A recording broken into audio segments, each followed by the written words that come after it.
السلام علیکم ورحمۃ اللہ تعالی وبرکاتہ۔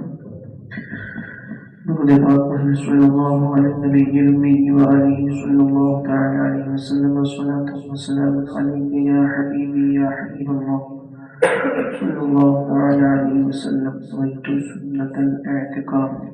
اللهم افتح علينا حكمتك وانشر علينا رحمتك يا ذا الجلال والإكرام۔ جہنم کا بیان آپ سن رہے ہیں، جس میں یہ بیان کیا گیا کہ جہنم میں جو بچھو ہے اور جو اس کے وادی ہیں، طبقات ہیں، کہ جہنم میں بہت سے طبقات ہیں کہ 70 وادی، مختلف طبقے، اور ان میں مختلف وادیاں، ان میں مختلف کنویں ہیں، اور ہر روز جہنم جو ہے کہ 70 مرتبہ ان وادیوں سے اللہ کی بارگاہ میں پناہ مانگتا ہے۔ یہ خود اس مکان کی حالت ہے، اگر اس میں کچھ عذاب نہ ہوتا تو یہی کیا کم تھا۔ لیکن اس کے اوپر مزید یہ بھی ہے کہ بچھو ہے جن کے بارے میں ہے کہ بختی اونٹ، یعنی کہ ایک قسم کے یہ اونٹ ہیں جو سب اونٹوں سے بڑے ہوتے ہیں، ان کی گردن کے برابر بچھو، اور اللہ جانے کہ کس قدر بڑے سانپ کہ اگر ایک مرتبہ کاٹ لے تو اس کی سوزش، اس کی جلن، اس کا درد، اس کی بے چینی 1000 برس تک رہے۔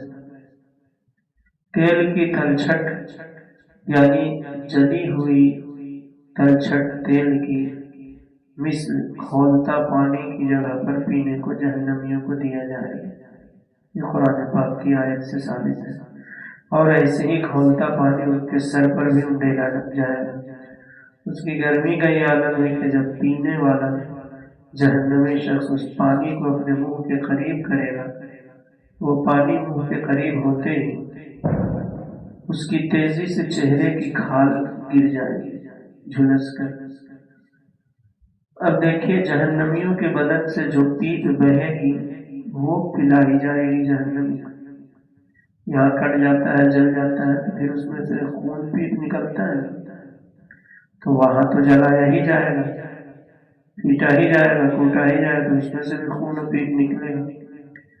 اس کے بارے میں کہ جہنمیوں کے بدن سے جو پیپ بہے گی وہ پلائی جائے گی، جیسا کہ یہ قرآن پاک کی آیت ہے، نہیں بلکہ حدیث پاک ہے۔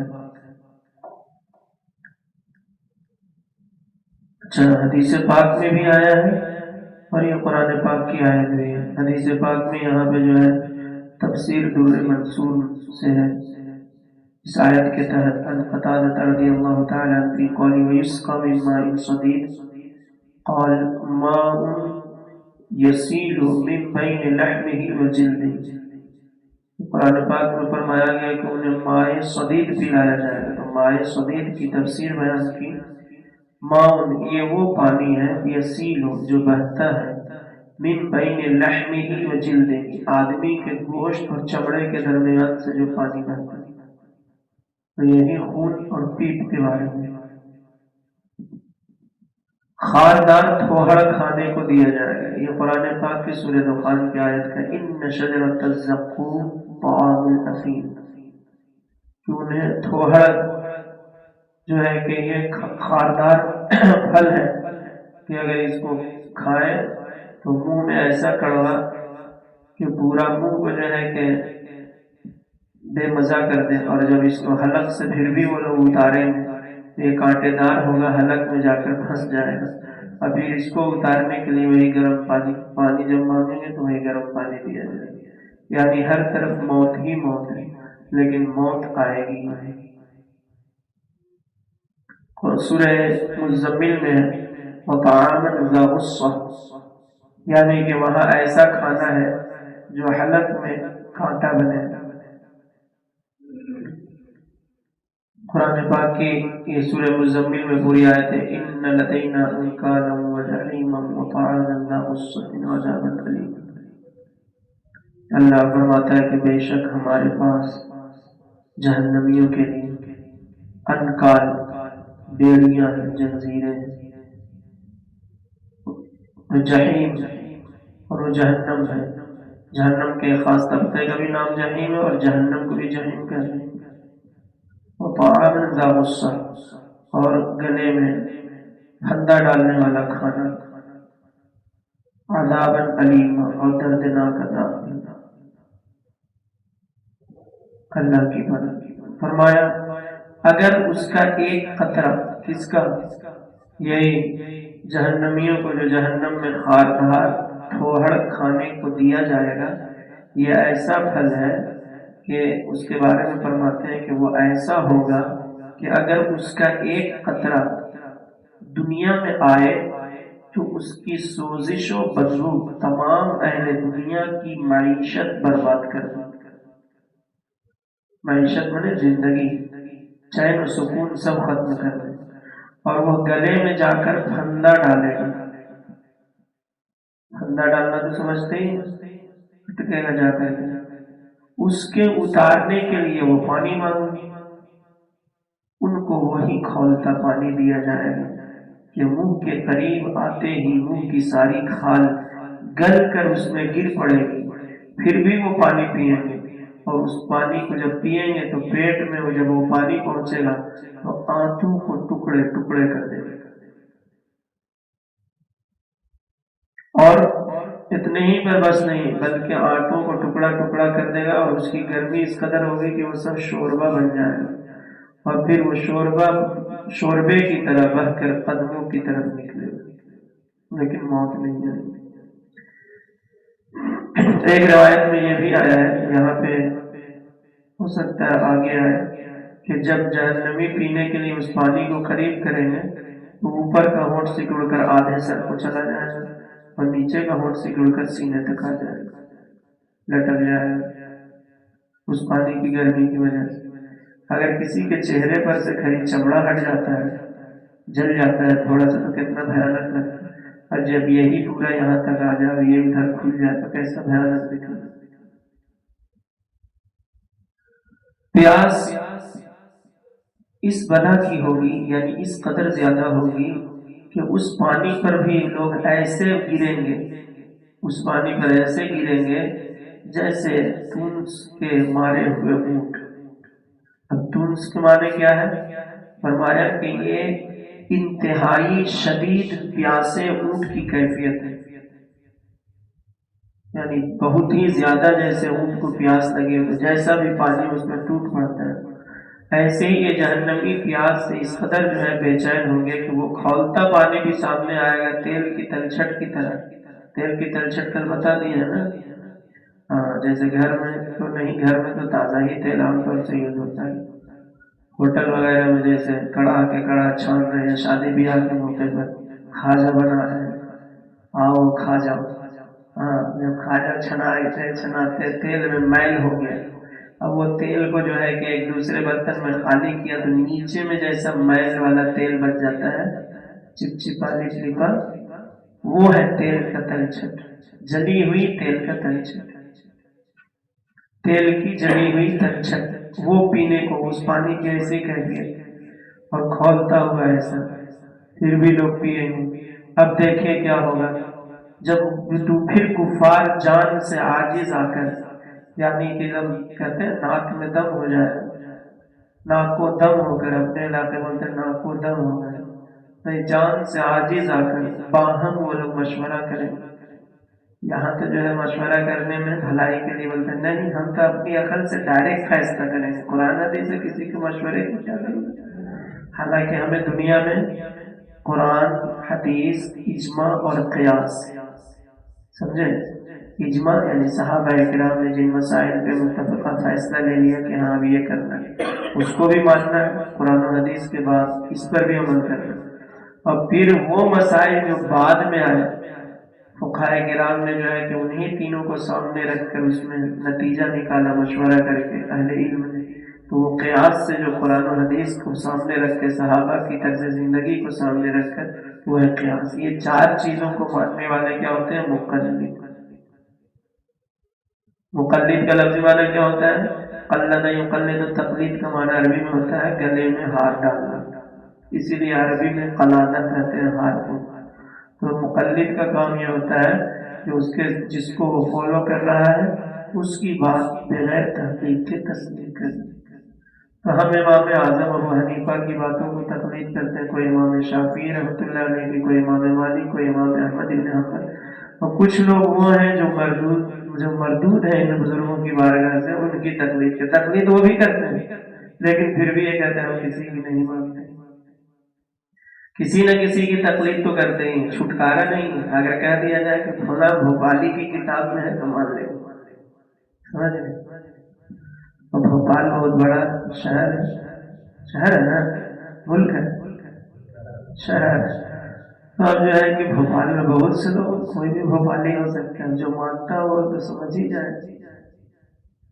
باہر کہتے ہیں کہ اب یہ لوگ جہنم میں بھی مشورہ ہوگا، میٹنگ میں بھی کیا کیا جائے، تو پھر مشورہ میں یہ طے پائے گا کہ جو جہنم کے انچارج ہیں، داروغہ جہنم جنہیں کہا گیا، انہیں پکارو، انہی سے فریاد کرو، کیونکہ یہ جو سزا دینے کے لیے جو فرشتے مقرر ہیں یہ تو کچھ سنتے ہی نہیں، وہ جو ہے کہ کان سے بہرے بھی ہیں اور آنکھ سے اندھے بھی ہیں، نہ کچھ دیکھتے ہیں نہ سنتے ہیں، بس ٹھکائی کیے جا رہے ہیں۔ انہی کو آواز دے، باہم مشورہ کر کے داروغہ جہنم کو پکارے کہ اے مالک علیہ الصلوۃ والسلام، تیرا رب ہمارا قصہ تمام کر دے، تیرا رب ہمارا قصہ تمام کر دے، یعنی ہمیں بالکل ملیمیٹ کر دے، ختم کر دے۔ ہاں ہمارے ساتھ روز روز کیسے کٹائی پٹائی کا عاجز آ گئے، ہماری کہانی اب سماپت کر۔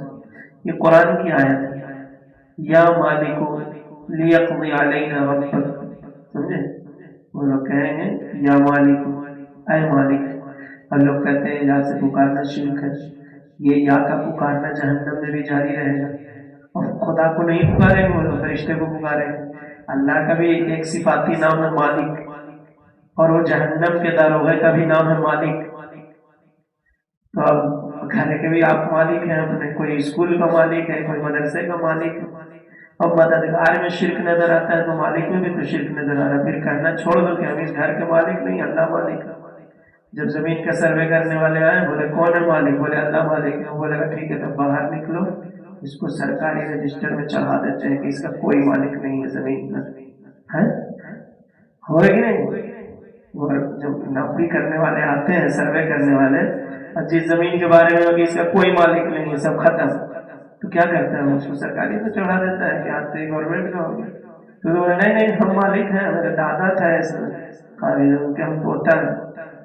تو اس وقت کوئی اگر کھڑا ہو کے بولے مالک تو سارے جہان کا اللہ ہے، پھر تم کیسے مالک ہوگا؟ قرآن کی آیت ہے وَلِلَّهِ مَا فِي السَّمَاوَاتِ وَمَا فِي الْأَرْضِ، زمین و آسمان میں جو کچھ ہے سب کا مالک اللہ ہے۔ اب شرک نہیں ہوگا، صرف اولی کے ٹائم میں یاد آتا ہے مددگار بولتے ہیں، مددگار صرف اللہ ہے، دوسرے کس سے مددگار ہوتے ہیں؟ ہیلپر کے معنی کیا ہوتا ہے؟ ہیلپ معنی مدد، اور ہیلپر اپنے دکان میں 4-4 5-5 ہیلپر رکھے ہو، انگریزی میں بول دیے تو شرک نہیں، اردو میں بول دیے تو شرک۔ اور مددگار کا لفظ فارسی کا ہے، جیسے پرہیزگار، آموزگار، سمجھ رہے؟ اپنا اپنی اپنی سمجھ ہے، اللہ کا بڑا فضل ہے کہ ہم لوگوں کی سمجھ ٹھیک ٹھاک ہے۔ اور یا والی بات وہاں فرشتہ قرآن میں ہے کہ فرشتہ وہ سارے اتنے کٹائی پٹائی کرنے کے بعد بھی وہ سمجھیں کہ اب کیا کیا جائے، تو اللہ حضرت مالک کو پکارتا ہے۔ یہ قرآن کی آیت ہے، یا مالک لیقضی علینا، اے مالک کہو اپنے رب سے کہ ہمارا کام قصہ تمام کر دے۔ حضرت مالک کیا کریں گے؟ 1000 برس تک جواب نہیں دیں، کب تک؟ 1000 برس تک کوئی جواب نہیں۔ جیسے آپ کا اگر کوئی بہت زیادہ دل دکھایا پھر آپ کو پکارے، آپ اس کی آواز پہ کچھ نہ کہیں تو یہ اس کے لیے اور بھی زیادہ تکلیف کی بات ہوتی ہے۔ تو یہ اب ایک اور تکلیف ہے، 1000 برس تک جواب نہ دیں، پھر 1000 برس کے بعد فرمائیں مجھ سے کیا کہتے ہو؟ اس سے کہو جس کی نافرمانی کی ہے۔ اب وہ 1000 برس تک اللہ رب العزت کو اس کے اچھے اچھے ناموں سے پکارے، اس کی رحمت کے ناموں سے پکارے، یعنی یا رحمان یا رحمان یا رحمان، تھک جائیں گے جب کہتے کہتے پھر یا رحیم یا رحیم یا رحیم یا کریم یا کریم. یہاں دعا میں نہیں مانتے، یہاں بس جلدی شارٹ کر کہتے ہیں لمبی دعا کر دیتے ہیں امام صاحب. اپنے مسجد میں پڑھتے ہیں تو کرے ایسا ہاتھ اٹھاتے اٹھاتے ایسے ہو جاتے ہوتا ہے کہ نہیں. اور کچھ لگے اتنے سپر فاسٹ ہے کہ سلام پھیرے السلام علیکم السلام علیکم اب چل رہی ٹائم ہی نہیں ہے. کیوں؟ ارے بہت بزی ہیں ہم، آپ لوگ کی طرف پھر تھوڑے نہیں. اور وہی جب بیمار ہو جائے تو سب کو فون ملا گا میسج کرے دعا کیجیے گا بیمار، دعا کیجیے بیمار. تو جو عافیت کے زمانے میں اللہ کو یاد کرتا ہے، مصیبت کے وقت میں اللہ کی مدد اسے خود پہنچتی، چاہے کسی صورت میں پہنچے، کسی بندے کے ذریعے پہنچے، کسی دوا کے ذریعے پہنچے، کسی دعا کے ذریعے، لیکن مدد پہنچتی ہے. اللہ تعالیٰ ہر چیز پر قادر ہے، جس طرح چاہے بندوں کی مدد فرمائے. ساتوں تہ میں بھی کوئی ہے اس کی بھی مدد فرماتا ہے، جو فضا میں ہے ہوا میں ہے. اللہ کی مدد کے بغیر کوئی نہیں جی سکتا. ہم ہر سانس پر، ہر لمحے پر اس کی مدد کے محتاج. اس نے دعا میں یہ کہنا چاہیے اللہ ہمیں زندگی میں بھی اپنی رحمت سے نواز، اور ہمیں حیات میں بھی رحمت. اے اللہ ہمیں ہماری حیات میں بھی ہم پر رحم فرما، اور ہماری موت میں بھی رحم فرما، اور موت کے بعد میں بھی ہم پر رحم فرما، کیونکہ بغیر اس کے رحم و کرم کے معاملہ نہیں. اور اللہ تعالیٰ نے اپنے حبیب کو بھی رحیم بنایا، خود بھی اس کی صفت رحیم ہے. جیسے الحمدللہ رب العالمین الرحمن الرحیم. رحیم والی صفت جو ہے مومن کافر سب کے لیے، الرحمن کی صفت خاص ہے مومنوں کے لیے ایک روایت کے اعتبار سے. اور حضور کو بھی رحیم بنایا. قرآن پاک کی آیت ہے لقد جاءکم رسول من انفسکم عزیز علیہ ما عنتم حریص علیکم بالمؤمنین رؤوف الرحیم. کہ یہ جو رسول آئے ہیں ان کی جو بہت ساری شانیں ہیں، اس میں سے دو شان یہ ہے کہ وہ مومنوں پر بڑے مہربان اور نرم دل ہیں. اللہ کی صفت بھی رؤوف ہے، اور یہاں اللہ خود فرما رہا ہے کہ میرے حبیب کی صفت بھی رؤوف ہے، رؤوف رحیم. اب کوئی کہے کہ اللہ بھی رحیم حضور بھی رحیم، یہ تو شرک ہو جائے. اللہ بھی رؤوف حضور بھی رؤوف تو شرک ہو جائے. شرک اس کی عقل میں ہے. آیت میں کوئی شرک نہیں ہے. اللہ دینے والا ہے، وہ لینے والا ہے. اللہ عطا کر رہا ہے، مصطفیٰ لے رہا ہے. اللہ کی صفت ذاتی ہے، پرسنلی ہے، وہ مصطفیٰ کو عطا کیا ہے. اللہ کی ذات کبھی فنا نہیں، اس کے لیے کبھی فنا نہیں. اور ہم اللہ کے علاوہ جتنی بھی چیزیں ہیں سب فنا. اس کی صفت لامحدود، مخلوق کی صفت محدود ہے. ہاں لیکن اب اس کا مطلب یہ نہیں کہ حضور ہماری طرح ہے، کیونکہ بیچ میں ڈیوائیڈر ہے. امام اہل سنت نے اسی کو بتایا اسی ڈیوائیڈر کو انڈیکیٹ کرتے ہوئے کہ اللہ کی سر تا بقدم شان ہے، سر سے لے کر پاؤں تک اللہ کی شان ہے. ان کو دیکھو اللہ کی عظمت و قدرت سمجھ میں آئے. ویسے تو اور چیزوں سے بھی سمجھ میں آتی ہے، درخت کو دیکھیے، پیڑ کو دیکھیے، چاند سورج کو دیکھیے، انڈے کو دیکھیے مرغی کا، ایک بے جان انڈا ہے پھر اس میں سے بچہ نکل آتا ہے. ایک دانے کو زمین میں بوئیے، پانی اس پر پڑے تو وہ سخت زمین تھی نرم ہوئی اور اس کو چیرتا ہوا ننھا سا پودا چلا آتا ہے. حالانکہ اس کو پھونکیے تو ہل جائے گا لیکن وہ زمین کا سینہ چیر کے اوپر آ جاتا ہے. تو اللہ کی قدرت بہت ساری چیزوں سے پتہ چلتی ہے، لیکن اللہ کی تمام قدرت کے شاہکار قدرت جو ہے جس پر خود خدا کو بھی ناز ہے وہ مصطفیٰ کی ذات ہے. اللہ کی سر تا بقدم، سر سے لے کر قدم تک شان ہے. انسان ہی انسان، وہ انسان ہے. ہاں انسان تو ہے لیکن ان کی طرح کوئی دوسرا ہے ہی نہیں، ون پیس. قرآن تو ایمان بتاتا ہے، قرآن کہتا ہے کہ مصطفیٰ پر ایمان لاؤ، اللہ کو مانو اور رسول کو بھی مانو، ہے نا. اطیعوا اللہ و اطیعوا الرسول. اللہ کا کہاں مانو اور رسول کا کہاں مانو. یہ قرآن نے کیوں کہا؟ کیونکہ بہت سی ایسی چیزیں ہیں جہاں جو ہے کہ رسول کی اگر اطاعت نہیں کی تو اس کا مطلب یہ ہے کہ اللہ ہی کی اطاعت نہیں. اگرچہ وہ زبان سے کہتا ہے اللہ رسول کو دونوں کو مانتے ہیں. جیسے منافقوں کی زندگی کے حالات دیکھیے تو اس میں پتہ چلتا ہے. سورہ منافقون ہے قرآن پاک کی آیت. اللہ تعالیٰ اپنے حبیب کو پہلے یہ آیت نازل فرما دیا اذا جاءک المنافقون، اے حبیب یقیناً جب آپ کے پاس منافق آئیں گے یعنی دکھاوے کے مسلمان کہیں گے، کیا کہیں گے وہ؟ قالوا نشہد انک لرسول اللہ، ہم گواہی دیتے ہیں کہ یقیناً آپ اللہ کے رسول ہیں. سمجھ سورہ منافقون ہے. قالوا وہ کہیں گے نشہد انک لرسول اللہ، لیکن اس میں کئی تاکید ہے. نشہد کے معنی وہ ہم گواہی دیتے ہیں، انک کے معنی وہ بے شک، اب پھر سامنے آپ کا، انک بے شک آپ، لرسول اللہ اس میں لام داخل ہے تاکید کے لیے، یعنی تاکید میں تاکید ہے، یعنی ہے سب جھوٹے. اللہ فرماتا ہے اس کے آگے واللہ یعلم انک لرسول، اور اللہ خوب جانتا ہے اے حبیب کہ بے شک تم اللہ کے رسول ہو. ولکن المنافقین واللہ یعلم انک لرسول ولکن المنافقون لکاذبون، لیکن منافقین یہ یقیناً جھوٹے ہیں. اللہ خود فرما دے. تو یہ بڑے بڑے جھوٹے ہیں قسمیں کھا کھا کر کے. اور یہ سب کیسے؟ شیطان نے پہلے جھوٹی قسم کھائی. کائنات میں سب سے پہلے جھوٹی اللہ کی قسم کس نے کھائی؟ شیطان نے. کہا جنت میں. وہ کس سے؟ حضرت آدم علیہ السلام. حضرت آدم علیہ السلام اس کی بات پر یقین نہیں کر رہے تھے کہ یہ ضرور کچھ اس میں جان سازی ہے. قسم کھایا ہے. بولا کہ میں اللہ کی قسم کھا کر کہتا ہوں اسی میں فائدہ ہے. دو آپشن دیا کہ یہ والا پھل کھا لو گے یا تو تم دونوں فرشتے ہو جاؤ گے یا پھر جنت میں ہمیشہ رہنے لگو گے، کبھی نکالے ہی نہیں جاؤ گے. وقاسمہما انی لکما لمن الناصحین، ان دونوں کے سامنے اس نے قسم کھائی اور پھر ساتھ میں یہ بھی کہا کہ ہم یقیناً تم دونوں کے خیر خواہ ہیں، تم کوئی غیر دشمنی تھوڑی رکھتے. ایسے ایسے ہوا تو وہ دشمنی اب تک چل رہی ہے. اس کے بھی ڈپارٹ بڑھتے چلے جا رہے ہیں، اس کے بھی سارے فالوور بہت سارے بڑھتے جا رہے ہیں. دیکھتے نہیں ہیں ابھی سوشل میڈیا کا کیا ہوتا ہے؟ اچھی چیز آتی ہے تو اس کے بھی فالوور لائک کمنٹ سب ہوتا ہے، بری چیز آتی ہے اس کے بھی بہت سے لوگ حمایتی پیدا ہو جاتے ہیں. تو یہ حق و باطل کی لڑائی چلتی آ رہی ہے اور قیامت تک چلتی رہے گی. اب دیکھیے یہاں جب یہ لوگ دعاؤں سے پکاریں گے 1000 برس تک اللہ کے اچھے اچھے ناموں سے پکاریں گے، کوئی جواب نہیں. اللہ سن تو ضرور رہا ہے لیکن جواب نہیں. اس کے بعد یہ ہے کہ یہاں پہ مختصر کر دیا گیا ہے. اس کے بعد یہ فرمایا گیا کہ دور ہو جاؤ، جہنم میں پڑے رہو، مجھ سے بات نہ کرو.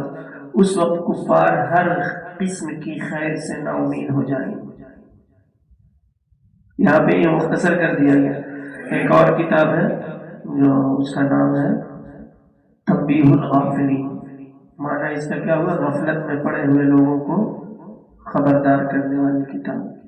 فقیہ ابو اللہ سمرقندی رحمۃ اللہ نے اس میں حدیث پاک جو وہ بیان کیے ہیں کہ 1000 برس تک یہ لوگ اچھے اچھے ناموں سے اللہ کو پکاریں گے، کوئی جواب نہیں آئے گا. 1000 برس تک وہ تو آنسو روئے، پھر خون کے آنسو روئیں گے. آنسو نکلنا پانی کے شکل میں بند ہو جائے، تیار نہیں تو خون 1000 سال تک خون کے آنسو، پھر وہ زخم بن جائے گا تو پیپ کے آنسو روئیں گے.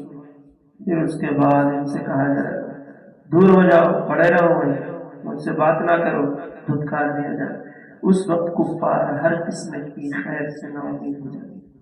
اس دنیا میں کفر کیے اور اپنے کفر پر اڑے رہے، چاہے وہ نبی کی گستاخی کر کے یا اللہ کی شان میں کسی طرح کی نازیبا کلمات کر کر. اب یہی کہنا کہ اللہ جھوٹ بول سکتا ہے، کیا بے ادبی نہیں؟ اگر کوئی کہہ دے کہ فلاں مسجد کا امام ہاں وہ چوری کر سکتا ہے تو اس کے ماننے والے بولے ہے کیسا تمہیں بدتمیز ہے، امام صاحب بار میں سے بولا دوبارہ مت بولنا، بولے نا ایسا نہیں ہو سکتا ہے امام صاحب سے کسی کو دشمنی ہے تو بولے ٹھیک ہے کہہ دو تم، ہم کو بھی لگتا ہے، لیکن بولتے کہ تمہارے ابا جھوٹ نہیں بول سکتے ہیں کیا، تمہارے ابا چوری نہیں کر سکتے ہیں کیا؟ تو اس طرح کی بات ہے والی ہے نا. اللہ کے بارے میں لکھ دیا اپنی کتاب میں، لیکن تھوڑا گاڑھا کر کے لکھا، کیونکہ عام آدمی بولتا ہے تو جنرل وہی لفظ بولتا ہے جو محلے میں بولتا ہے وہی سب کے سامنے بھی بولتا ہے. پڑھے لکھے لوگوں کا انداز تھوڑا نرالا ہوتا ہے، جب سب کے سامنے بولتے ہیں مائک پر تو کچھ الفاظ چن کر سلیکٹڈ، گھر میں جب بولتے ہیں تو الگ الفاظ ہوتے ہیں. تو انہوں نے تھوڑا سلیکٹڈ لکھا تھا کہ عام آدمی کو سمجھ میں کم آئے. لکھا امتناع کذب باری تعالی ممکن ہے. کیا لکھا؟ ہاں باری تعالیٰ سے ہو گیا اللہ تعالیٰ، کذب کے معنی جھوٹ، ٹھیک ہے، ممکن ہے یعنی ایسا ہو سکتا ہے، اللہ جھوٹ بول سکتا ہے۔ پوچھا گیا ایسا کیوں کہتے ہو؟ بولے کہ آپ قرآن پاک میں آیا ہے ان اللہ علی کل شیء قدیر، اللہ سب کچھ کر سکتا ہے، معاذ اللہ رب العالمین۔ اب اس کا مطلب یہی آپ بولیں کہ ہم مسجد کے لیے سب کچھ کر سکتے ہیں، تو کیا مطلب چوری بھی کر سکتے ہیں؟ اگر کوئی کہہ دے کہ بھائی ہم اپنے ماں کے لیے سب کچھ کر سکتے ہیں، ماں نے مجھے پوسا ہے پالا ہے، اب اس کا مطلب کیا ہے؟ کہ جو شریعت نے جس چیز کو حرام کرا دیا وہ بھی کر گزر سکتے ہیں۔ تو اس طرح سے انہوں نے مطلب نکالا۔ اور ہمارے یہاں کیا ہے عقیدہ اہل سنت والجماعت کا، کہ جو چیزیں عیب والی ہیں اللہ کے لیے وہ چیزیں محال ہیں، اللہ وہ کر ہی نہیں سکتے۔ جیسے اللہ ایک ہے، اللہ دو ہو سکتا ہے؟ کوئی بولے کہ نہیں دو نہیں ہوگا تو پھر اللہ کی قدرت ادھوری رہ جائے گی، تو پھر ایک خدا کو ماننے کا جو عقیدہ وہ بچا نا۔ وہ بولے کہ اللہ مر سکتا ہے، اللہ کے لیے مر رہی ہو، اللہ سو سکتا ہے، ہم تو سو سکتے ہیں۔ ان کے یہاں یہ ہے کہ بندے کی قدرت بڑھ جائے گی، کہ جو کام بندہ کر سکتا ہے خدا نہیں کر سکتا ہے، تو جو ہے کہ اللہ کی قدرت کم ہو گئی، کہ بندہ کر لے رہا وہ کام خدا نہیں کر پا رہا۔ تو یہ اس طریقے سے شیطان نے ان کے ذہن کو ہائی جیک کیا، اور یہ خود گمراہ ہوئے اور دوسروں کو بھی گمراہ کرنے نکل گئے۔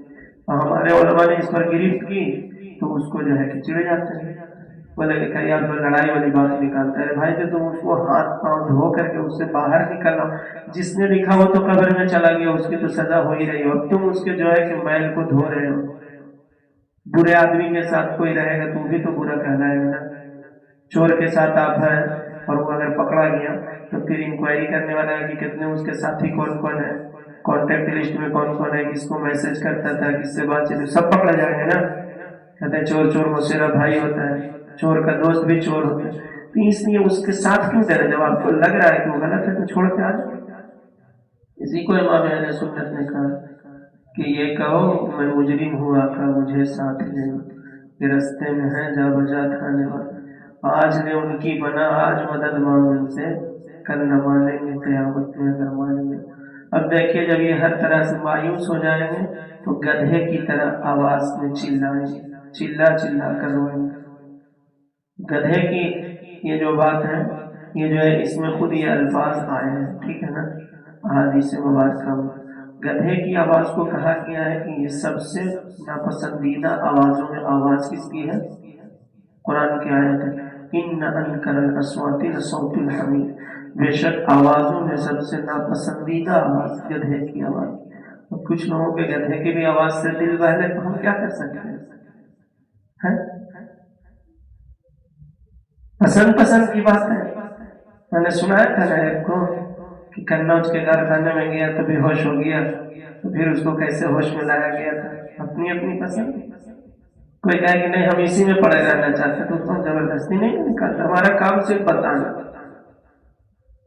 ہاں نہ بتائیں گے تو ہم پھر مجرم ہیں، کیونکہ اللہ تعالیٰ نے جس کو بھی علم دیا پہلے ہی وہاں وعدہ لے لیا گیا کہ تمہیں جو علم دیا جائے اس کو چھپانا نہیں۔ وَإِذْ أَخَذَ اللَّهُ مِيثَاقَ الَّذِينَ أُوتُوا الْكِتَابَ لَتُبَيِّنُنَّهُ لِلنَّاسِ وَلَا تَكْتُمُونَهُ، جب اللہ نے کتاب عطا کی تو اہل کتاب سے یعنی جنہیں کتاب کا علم ہے انہیں یہ بتا دیا کہ اسے لوگوں کو خوب صاف صاف بیان کرنا، لَتُبَيِّنُنَّهُ وَلَا تَكْتُمُونَهُ، چھپانا نہیں کچھ، یہ تمہاری ذمہ داری ہے۔ اور خاص اس وقت جس وقت کے حقیقت کو چھپایا جاتا ہو اس وقت عالم کی ذمہ داری بنتی ہے کہ وہ بغیر کسی رو رعایت کے سچی بات بیان کرے، اور یہی اس کا سب سے بڑا جہاد ہے۔ ماننا نہ ماننا یہ سامنے والوں کا کام ہے، ہدایت اللہ کی طرف سے مقدر ہوتی ہے، لیکن بتانا اپنا کام ہے۔ تو جس کی جو ذمہ داری وہ ادا کرتے ہیں۔ ابتداءً آنسو نکلے گا، جب آنسو ختم ہو جائیں گے تو خون روئیں گے، روتے روتے گالوں میں خندقوں کی طرح گڈھے ہو جائیں گے، تو چہرہ اتنا چھوٹا نہیں رہے گا بلکہ بہت بڑا کرے، تبھی تو گڑھے خندق جاتے ہیں نا، عربی کا لفظ ہے، اس کو گڈھا کہیں، جیسے گڈھا ہوتا ہے نا ویسے ہی گال میں گڈھے ہو جائیں گے، پہلے گال کھلے ہوئے ہوں گے پھر گڈھے ہو جائیں گے،